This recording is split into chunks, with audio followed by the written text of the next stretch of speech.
High বন্ধুরা, তোমরা দেখো আমাদের বাবাই কত বড় বড় চোখ করে আমার দিকে দেখছে, কারণ তার অন্নপ্রাশন চলে আসছে 28 তারিখে, তার পুজো 1 তারিখে। আমার বাবাই জন্য ভাত খাবে। দেখো আমি আসি না বলে কত রেগে রেগে দেখছে, কত রেগে রেগে দেখছে। আমি ব্যাক ক্যামেরা করে দেখাচ্ছি।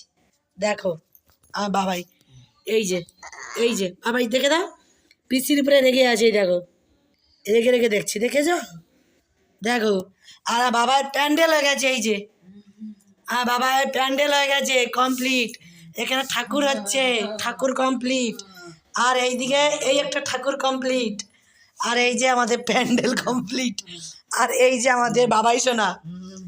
বাবাই বলে দাও আমার করে রেগে আছে কেমন? এই তো রেগে আছে, আমি আসি না বলে রেগে আছে। আর বাবাই কত রেগে আছে। এই যে বাবাই বলে দাও পিছিয়ে আসানি বলে আমি রেগে আছি। হ্যাঁ এই তো কত রেগে আছে আমার বাবাই, কত কত।